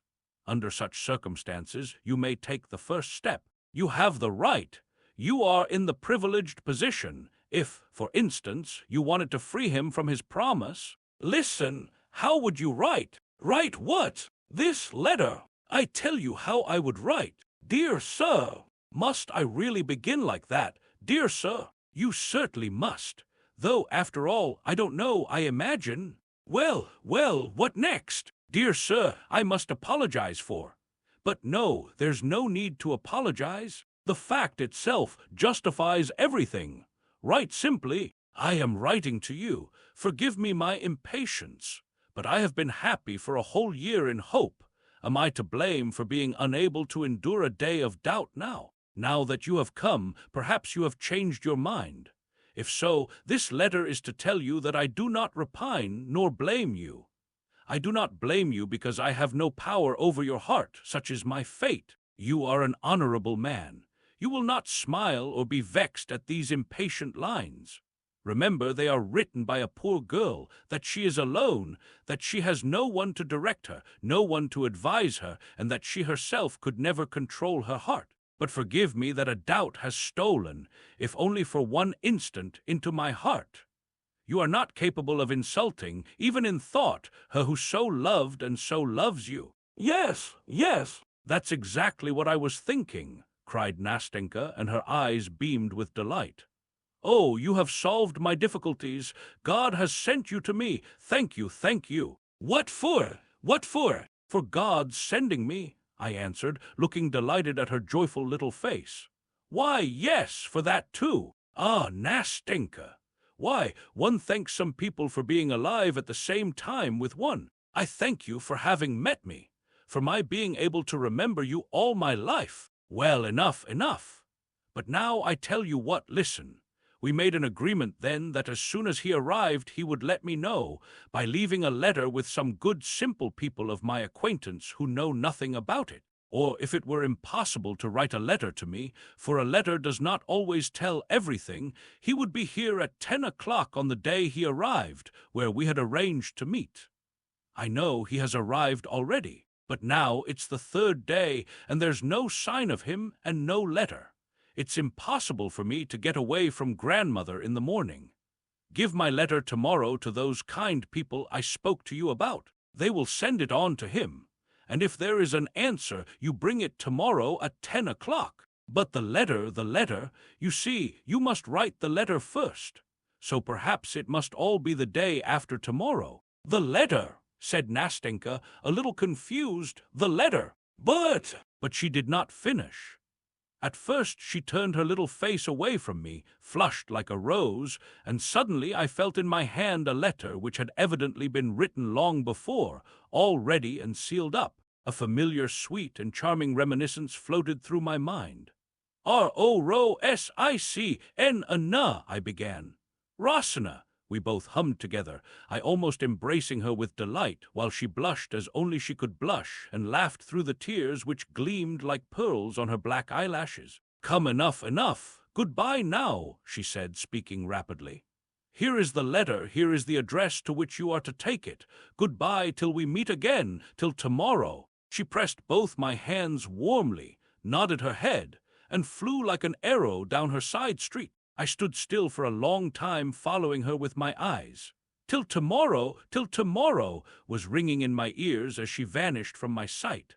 Third night. Today was a gloomy, rainy day, without a glimmer of sunlight, like the old age before me. I am oppressed by such strange thoughts, such gloomy sensations.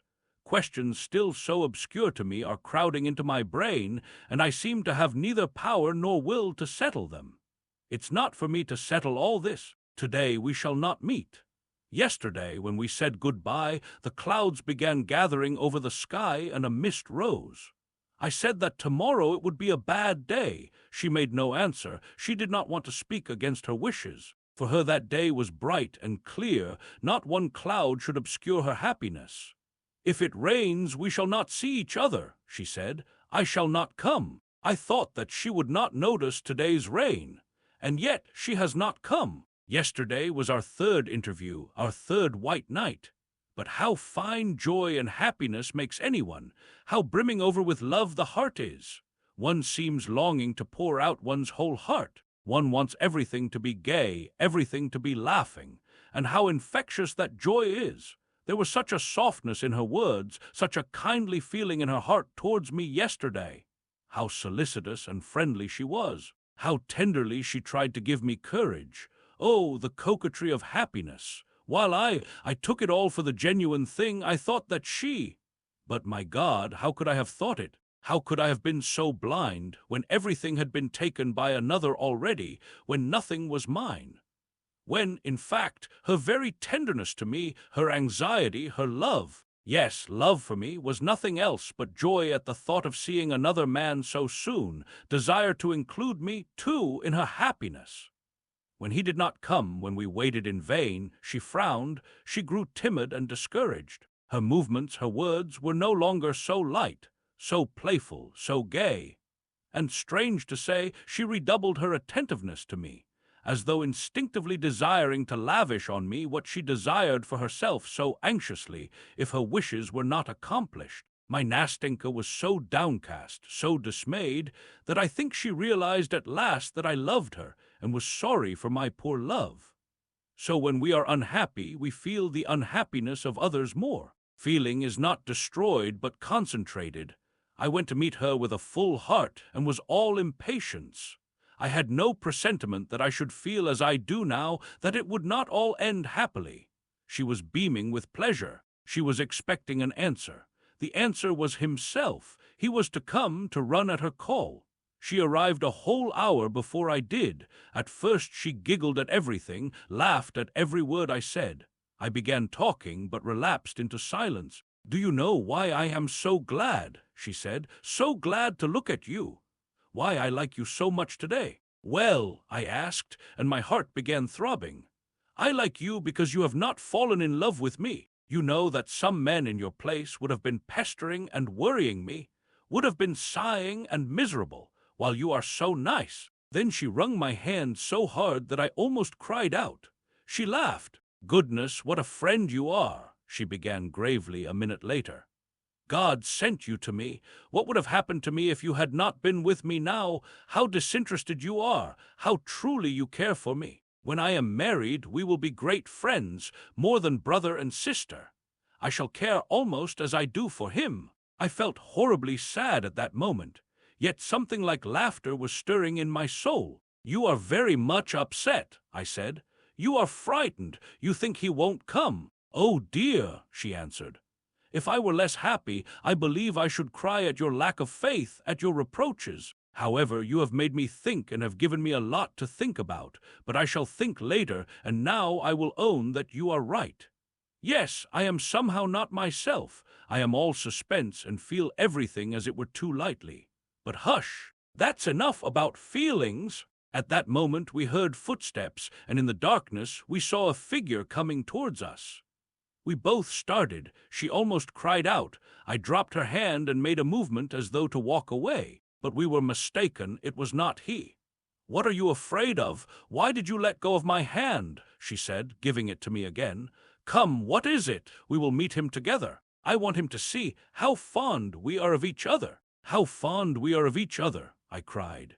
"Oh, Nastenka, Nastenka," I thought, "how much you have told me in that saying. Such fondness at certain moments makes the heart cold and the soul heavy. Your hand is cold, mine burns like fire. How blind you are, Nastenka! Oh, how unbearable a happy person is sometimes. But I could not be angry with you. At last my heart was too full.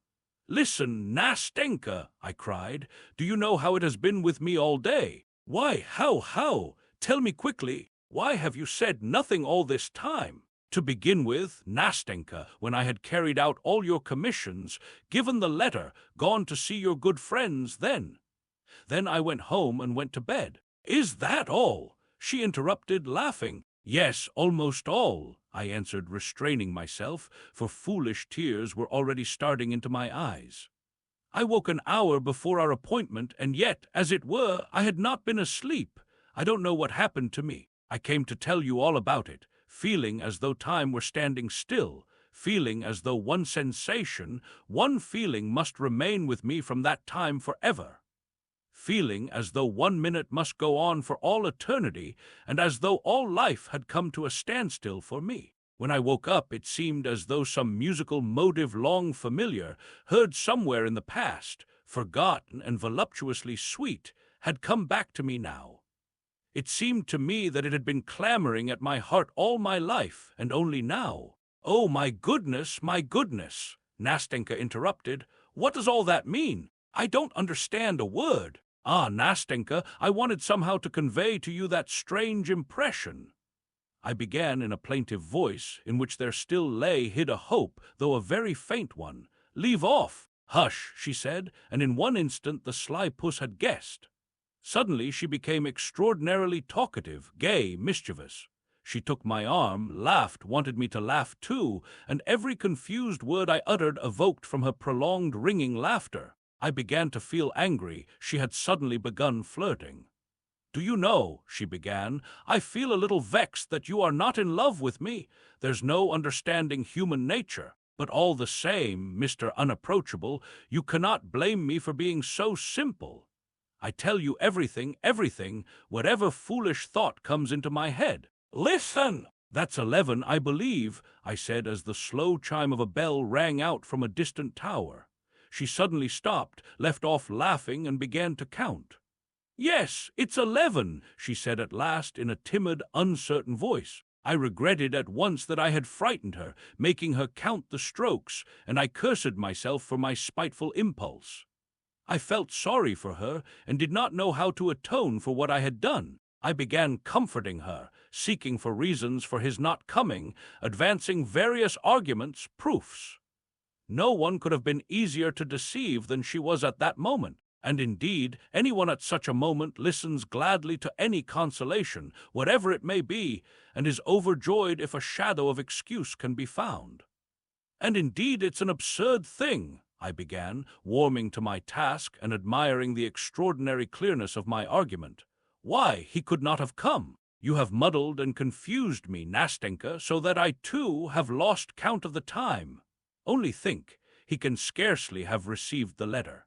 Suppose he is not able to come, suppose he is going to answer the letter, could not come before tomorrow. I will go for it as soon as it's light tomorrow and let you know at once. Consider, there are thousands of possibilities. Perhaps he was not at home when the letter came and may not have read it even now. Anything may happen, you know." Yes, said Nastenka. "I did not think of that. Of course anything may happen." She went on in a tone that offered no opposition, though some other faraway thought could be heard like a vexatious discord in it. "I tell you what you must do," she said. "You go as early as possible tomorrow morning, and if you get anything, let me know at once. You know where I live, don't you?" And she began, repeating her address to me. Then she suddenly became so tender, so solicitous with me. She seemed to listen attentively to what I told her. But when I asked her some question, she was silent, was confused, and turned her head away. I looked into her eyes. Yes, she was crying. How can you? Oh, what a baby you are, what childishness! Come. She tried to smile, to calm herself, but her chin was quivering and her bosom was still heaving. "I was thinking about you," she said after a minute's silence. "You are so kind that I should be a stone if I did not feel it. Do you know what has occurred to me now? I was comparing you too. Why isn't he you? Why isn't he like you? He is not as good as you, though I love him more than you." I made no answer. She seemed to expect me to say something. "Of course, it may be that I don't understand him fully yet. You know I was always as it were afraid of him. He was always so grave, as it were so proud.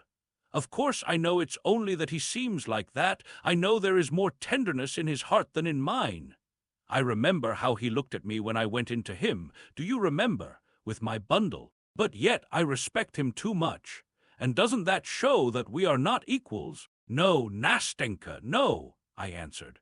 "It shows that you love him more than anything in the world, and far more than yourself." "Yes, supposing that is so," answered Nastenka naively. "But do you know what strikes me now? Only I am not talking about him now, but speaking generally. All this came into my mind some time ago. Tell me, how is it that we can't all be like brothers together? Why is it that even the best of men always seem to hide something from other people and to keep something back? Why not say straight out what is in one's heart, when one knows that one is not speaking idly? As it is, everyone seems harsher than he really is, as though all were afraid of doing injustice to their feelings, by being too quick to express them." "Oh, Nastenka, what you say is true, but there are many reasons for that," I broke in, suppressing my own feelings at that moment more than ever. No, she answered with deep feeling. "Here you, for instance, are not like other people. I really don't know how to tell you what I feel, but it seems to me that you, for instance, at the present moment, it seems to me that you are sacrificing something for me," she added timidly, with a fleeting glance at me. Forgive me for saying so. I am a simple girl, you know. I have seen very little of life, and I really sometimes don't know how to say things," she added in a voice that quivered with some hidden feeling while she tried to smile. "But I only wanted to tell you that I am grateful, that I feel it all too. Oh, may God give you happiness for it. What you told me about your dreamer is quite untrue now. That is, I mean, it's not true of you. You are recovering. You are quite a different man from what you described. If you ever fall in love with someone, God give you happiness with her. I won't wish anything for her, for she will be happy with you. I know, I am a woman myself, so you must believe me when I tell you so." She ceased speaking and pressed my hand warmly. I too could not speak without emotion. Some minutes passed. "Yes, it's clear he won't come tonight," she said at last, raising her head. "It's late. He will come tomorrow," I said in the most firm and convincing tone. "Yes," she added with no sign of her former depression. "I see for myself now that he could not come till tomorrow. Well, goodbye till tomorrow. If it rains, perhaps I shall not come. But the day after tomorrow I shall come. I shall come for certain, whatever happens. Be sure to be here. I want to see you. I will tell you everything." And then, when we parted, she gave me her hand and said, looking at me candidly, "We shall always be together, shan't we? Oh, Nastenka, Nastenka, if only you knew how lonely I am now. As soon as it struck 9 o'clock, I could not stay indoors, but put on my things and went out in spite of the weather. I was there, sitting on our seat. I went to her street, but I felt ashamed and turned back without looking at their windows when I was 2 steps from her door. I went home more depressed than I had ever been before. What a damp, dreary day. If it had been fine, I should have walked about all night. But tomorrow she will tell me everything. The letter has not come today, however, but that was to be expected. They are together by now. 4th night! My God, how it has all ended, what it has all ended in. I arrived at 9 o'clock. She was already there. I noticed her a good way off. She was standing as she had been that first time, with her elbows on the railing, and she did not hear me coming up to her. "Nastenka," I called to her, suppressing my agitation with an effort. She turned to me quickly. "Well," she said, "well, make haste." I looked at her in perplexity. "Well, where is the letter?" "Have you brought the letter?" she repeated, clutching at the railing. "No, there is no letter," I said at last. "Hasn't he been to you yet?" She turned fearfully pale and looked at me for a long time without moving. I had shattered her last hope. "Well, God be with him," she said at last in a breaking voice. "God be with him if he leaves me like that." She dropped her eyes, then tried to look at me and could not. For several minutes she was struggling with her emotion. All at once she turned away, leaning her elbows against the railing, and burst into tears. "Oh, don't, I began, but looking at her I had not the heart to go on, and what was I to say to her? "Don't try and comfort me," she said. "Don't talk about him. Don't tell me that he will come, that he has not cast me off so cruelly and so inhumanly as he has. What for, what for? Can there have been something in my letter? That unlucky letter?" At that point sobs stifled her voice. My heart was torn as I looked at her. "Oh, how inhumanly cruel it is," she began again. "And not a line, not a line. He might at least have written that he does not want me, that he rejects me. But not a line for 3 days. How easy it is for him to wound, to insult a poor, defenseless girl whose only fault is that she loves him. Oh, what I've suffered during these 3 days. Oh, dear! When I think that I was the first to go to him, that I humbled myself before him, cried, that I begged of him a little love. And after that, listen," she said, turning to me, and her black eyes flashed. "It isn't so. It can't be so. It isn't natural. Either you are mistaken or I. Perhaps he has not received the letter. Perhaps he still knows nothing about it. How could anyone, judge for yourself, tell me, for goodness sake explain it to me? I can't understand it. How could anyone behave with such barbarous coarseness as he has behaved to me? Not one word. Why, the lowest creature on earth is treated more compassionately. Perhaps he has heard something. Perhaps someone has told him something about me," she cried, turning to me inquiringly. "What do you think?" Listen, Nastenka, I shall go to him tomorrow in your name. Yes, I will question him about everything. I will tell him everything. yes, yes. You write a letter. Don't say no, Nastenka, don't say no. I will make him respect your action. He shall hear all about it, and if— No, my friend, no, she interrupted. Enough! Not another word, not another line from me. Enough! I don't know him, I don't love him any more. I will. Forget him. She could not go on. Calm yourself, calm yourself. Sit here, Nastenka, I said, making her sit down on the seat. I am calm, don't trouble, it's nothing. It's only tears, they will soon dry. Why, do you imagine I shall do away with myself? That I shall throw myself into the river? My heart was full. I tried to speak, but I could not. Listen, she said, taking my hand. Tell me, you wouldn't have behaved like this, would you? You would not have abandoned a girl who had come to you of herself. You would not have thrown into her face a shameless taunt at her weak, foolish heart.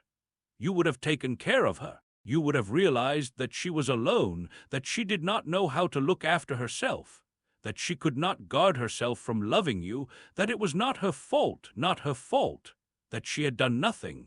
Oh dear, oh dear! Nastenka, I cried at last, unable to control my emotion. Nastenka, you torture me, you wound my heart, you are killing me, Nastenka, I cannot be silent, I must speak at last, give utterance to what is surging in my heart. As I said this, I got up from the seat. She took my hand and looked at me in surprise. What is the matter with you? She said at last. Listen, I said resolutely. Listen to me, Nastenka. What I am going to say to you now is all nonsense, all impossible, all stupid. I know that this can never be, but I cannot be silent. For the sake of what you are suffering now, I beg you beforehand to forgive me. What is it? What is it? She said, drying her tears and looking at me intently, while a strange curiosity gleamed in her astonished eyes. What is the matter? It's impossible, but I love you, Nastenka. There it is. Now everything is told, I said with a wave of my hand.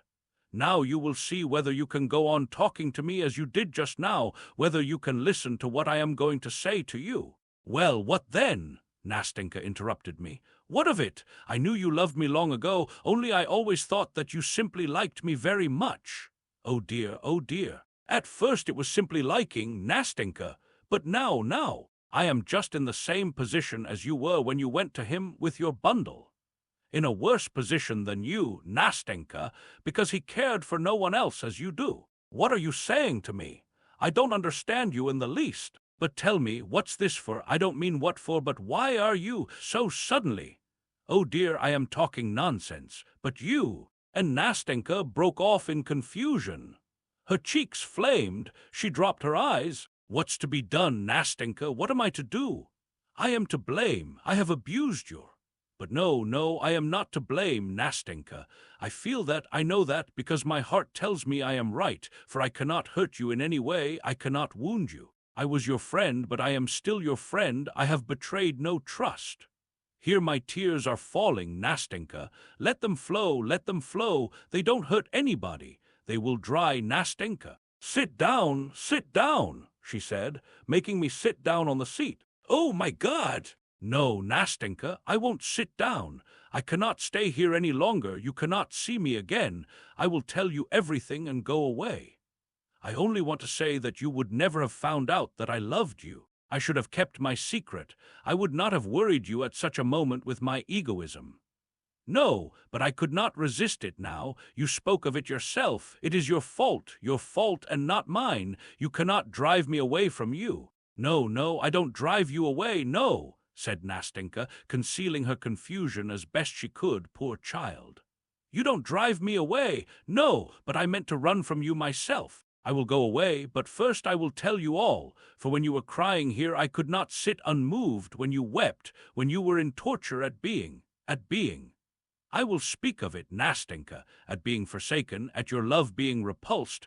I felt that in my heart there was so much love for you, Nastenka, so much love. And it seemed so bitter that I could not help you with my love, that my heart was breaking, and I could not be silent. I had to speak, Nastenka, I had to speak. Yes, Tell me, talk to me, said Nastenka with an indescribable gesture. Perhaps you think it strange that I talk to you like this, but speak. I will tell you afterwards. I will tell you everything. You are sorry for me, Nastenka. You are simply sorry for me, my dear little friend. What's done can't be mended. What is said cannot be taken back. Isn't that so? Well, now you know. That's the starting point. Very well, now it's all right, only listen. When you were sitting crying, I thought to myself, oh, let me tell you what I was thinking. I thought that, of course it cannot be, Nastenka. I thought that you somehow, quite apart from me, had ceased to love him. Then I thought that yesterday and the day before yesterday, Nastenka, then I certainly would, have succeeded in making you love me. You know, you said yourself, Nastenka, that you almost loved me. Well, what next? Well, that's nearly all I wanted to tell you. All that is left to say is how it would be if you loved me, only that, nothing more. Listen, my friend, for anyway you are my friend. I am, of course, a poor, humble man of no great consequence. But that's not the point. I don't seem to be able to say what I mean, Nastenka. I am so confused. Only I would love you so that even if you still loved him, even if you went on loving the man I don't know, you would never feel that my love was a burden to you. You would only feel every minute that at your side was beating a grateful, grateful heart, a warm heart ready for your sake. Oh, Nastenka, Nastenka, what have you done to me? Don't cry! I don't want you to cry, said Nastenka, getting up quickly from the seat. Come along, get up, come with me, don't cry, she said, drying her tears with her handkerchief. Let us go now, maybe I will tell you something. If he has forsaken me now, if he has forgotten me, though I still love him, I do not want to deceive you. But listen, answer me. If I were to love you, for instance, that is, if I only— Oh, my friend, to think how I wounded you when I laughed at your love, when I praised you for not falling in love with me. Oh dear, how was it I did not foresee this? How was it I did not foresee this? How could I have been so stupid? But, well, I have made up my mind, I will tell you. Look here, Nastenka, do you know what? I'll go away, that's what I'll do. I am simply tormenting you. Here you are remorseful for having laughed at me, and I won't have you, in addition to your sorrow. Of course it is my fault, Nastenka, but goodbye. Stay, listen to me. Can you wait? What for? How? I love him, but I shall get over it. I must get over it. I cannot fail to get over it. I am getting over it, I feel that. Who knows? Perhaps it will all end today, for I hate him, for he has been laughing at me, while you have been weeping here with me, for you have not repulsed me as he has, for you love me while he has never loved me, for in fact I love you myself. Yes, I love you as you love me. I have told you so before, you heard it yourself. I love you because you are better than he is, because you are nobler than he is, because he— The poor girl's emotion was so violent that she could not say more. She laid her head upon my shoulder, then upon my bosom, and wept bitterly. I comforted her, I persuaded her, but she could not stop crying. She kept pressing my hand and saying between her sobs, Wait, it will be over in a minute. I want to tell you, you mustn't think that these tears, it's nothing, it's weakness, wait till it's over. At last she left off crying, dried her eyes, and we walked on again. I wanted to speak, but she still begged me to wait. We were silent. At last she plucked up courage and began to speak. It's like this, she began in a weak and quivering voice, in which, however, there was a note that pierced my heart with a sweet pang. Don't think that I am so light and inconstant. Don't think that I can forget and change so quickly. I have loved him for a whole year, and I swear by God that I have never, even in thought, been unfaithful to him. He has despised me, he has been laughing at me, God forgive him.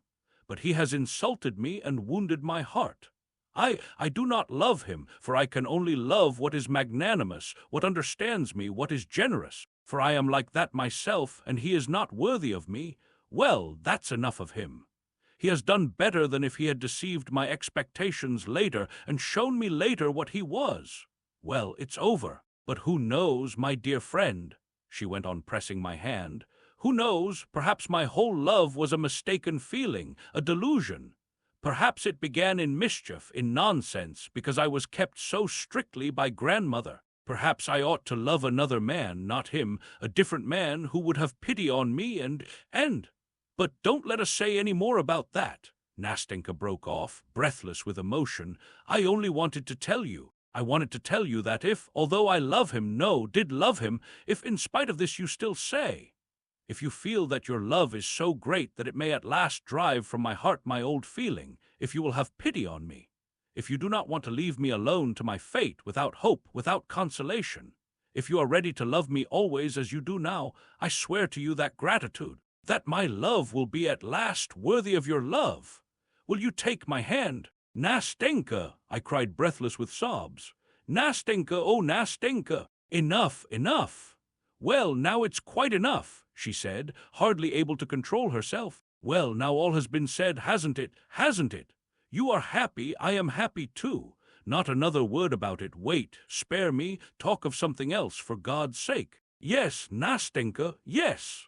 Enough about that, now I am happy. Yes, Nastenka, yes, let us talk of other things, let us make haste and talk. Yes, I am ready." And we did not know what to say. We laughed, we wept, we said thousands of things meaningless and incoherent. At one moment we walked along the pavement, then suddenly turned back and crossed the road. Then we stopped and went back again to the embankment. We were like children. "I am living alone now, Nastenka," I began, "but tomorrow— Of course you know, Nastenka, I am poor. I have only got 1,200 rubles, but that doesn't matter. Of course not, and Granny has her pension, so she will be no burden. We must take Granny. Of course, we must take Granny. But there's Matrona. Yes, and we've got Fyodor too. Matrona is a good woman, but she has one fault. She has no imagination, Nastenka, absolutely none, but that doesn't matter. That's all right. They can live together. Only you must move to us tomorrow." "To you? How so?" "All right, I am ready." "Yes, hire a room from us. We have a top floor. It's empty. We had an old lady lodging there, but she has gone away, and I know Granny would like to have a young man. I said to her, 'Why a young man?' And she said, 'Oh, because I am old. Only don't you fancy, Nastenka, that I want him as a husband for you.' So I guessed it was with that idea." "Oh, Nastenka!" And we both laughed. "Come, that's enough, that's enough. But where do you live? I've forgotten." "Over that way, near X Bridge, Baronikov's buildings." "It's that big house." "Yes, that big house." "Oh, I know, a nice house. Only, you know, you had better give it up and come to us as soon as possible." "Tomorrow, Nastenka, tomorrow. I owe a little for my rent there, but that doesn't matter. I shall soon get my salary. And do you know, I will perhaps give lessons. I will learn something myself, and then give lessons. Capital! And I shall soon get a bonus. So, by tomorrow, you will be my lodger, and we will go to the barber of Seville, for they are soon going to give it again." "Yes, we'll go," said Nastenka. "But better see something else, and not the barber of Seville." "Very well, something else. Of course, that will be better. I did not think." As we talked like this, we walked along in a sort of delirium, a sort of intoxication, as though we did not know what was happening to us. At one moment we stopped and talked for a long time at the same place. Then we went on again, and goodness knows where we went, and again tears and again laughter. All of a sudden Nastenka would want to go home, and I would not dare to detain her, but would want to see her to the house. We set off, and in a quarter of an hour found ourselves at the embankment by our seat. Then she would sigh, and tears would come into her eyes again. I would turn chill with dismay, but she would press my hand and force me to walk, to talk, to chatter as before.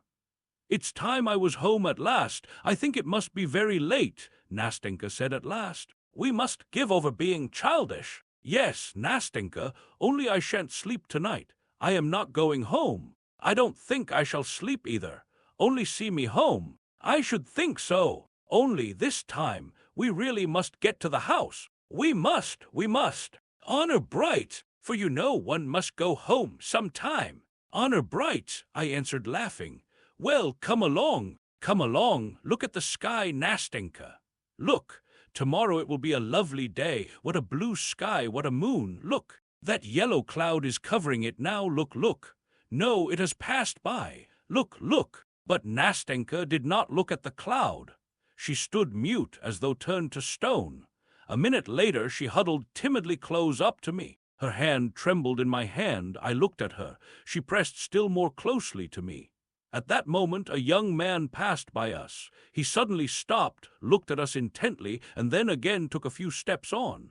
My heart began throbbing. "Who is it, Nastenka?" I said in an undertone. "It's he," she answered in a whisper, huddling up to me, still more closely, still more tremulously. I could hardly stand on my feet. "Nastenka, Nastenka! It's you," I heard a voice behind us, and at the same moment the young man took several steps towards us.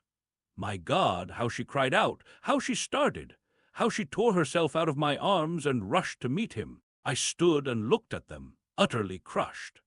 But she had hardly given him her hand, had hardly flung herself into his arms, when she turned to me again, was beside me again in a flash, and before I knew where I was she threw both arms round my neck and gave me a warm, tender kiss. Then, without saying a word to me, she rushed back to him again, took his hand and drew him after her.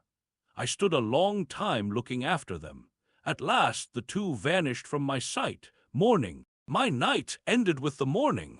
It was a wet day. The rain was falling and beating disconsolately upon my window pane. It was dark in the room and gray outside. My head ached and I was giddy. Fever was stealing over my limbs. "There's a letter for you, sir." "The postman brought it," Matrona said, stooping over me. "A letter? From whom?" I cried, jumping up from my chair. "I don't know, sir. Better look. Maybe it is written there whom it is from." I broke the seal. It was from her. "Oh, forgive me, forgive me. I beg you on my knees to forgive me. I deceived you and myself. It was a dream, a mirage. My heart aches for you today. Forgive me, forgive me. Don't blame me, for I have not changed to you in the least. I told you that I would love you. I love you now. I more than love you. Oh, my God, if only I could love you both at once. Oh, if only you were he. Oh, if only he were you," echoed in my mind. I remembered your words, Nastenka. God knows what I would do for you now. I know that you are sad and dreary. I have wounded you, but you know when one loves a wrong is soon forgotten. And you love me. Thank you, yes, thank you for that love, for it will live in my memory like a sweet dream which lingers long after awakening. For I shall remember forever that instant when you opened your heart to me like a brother, and so generously accepted the gift of my shattered heart to care for it, nurse it, and heal it. If you forgive me, the memory of you will be exalted by a feeling of everlasting gratitude which will never be effaced from my soul. I will treasure that memory. I will be true to it. I will not betray it. I will not betray my heart. It is too constant. It returned so quickly yesterday to him to whom it has always belonged. We shall meet. You will come to us. You will not leave us. You will be forever a friend, a brother to me. And when you see me, you will give me your hand. Yes, you will give it to me. You have forgiven me, haven't you? You love me as before. Oh, love me, do not forsake me, because I love you so at this moment, because I am worthy of your love, because I will deserve it. My dear, next week I am to be married to him. He has come back in love. He has never forgotten me. You will not be angry at my writing about him. But I want to come and see you with him. You will like him, won't you? Forgive me. Remember and love your Nastenka. I read that letter over and over again for a long time. Tears gushed to my eyes.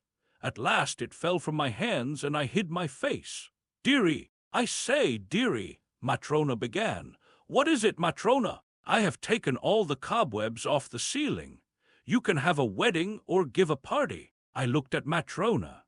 She was still a hardy, youngish old woman, but I don't know why all at once I suddenly pictured her with lustreless eyes, a wrinkled face, bent, decrepit. I don't know why I suddenly pictured my room grown old like Matrona. The walls and the floors looked discolored. Everything seemed dingy. The spiders' webs were thicker than ever. I don't know why, but when I looked out of the window, it seemed to me that the house opposite had grown old and dingy too, that the stucco on the columns was peeling off and crumbling, that the cornices were cracked and blackened, and that the walls, of a vivid deep yellow, were patchy. Either the sunbeams suddenly peeping out from the clouds for a moment were hidden again behind a veil of rain, and everything had grown dingy again before my eyes, or perhaps the whole vista of my future flashed before me so sad and forbidding, and I saw myself just as I was now, 15 years hence, older, in the same room, just as solitary, with the same Matrona grown no cleverer for those 15 years. But to imagine that I should bear you a grudge, Nastenka, that I should cast a dark cloud over your serene, untroubled happiness, that by my bitter reproaches I should cause distress to your heart, should poison it with secret remorse, and should force it to throb with anguish at the moment of bliss, that I should crush a single one of those tender blossoms which you have twined in your dark tresses when you go with him to the altar. Oh, never, never! May your sky be clear, may your sweet smile be bright and untroubled, and may you be blessed for that moment of blissful happiness which you gave to another lonely and grateful heart. My God, a whole moment of happiness! Is that too little for the whole of a man's life?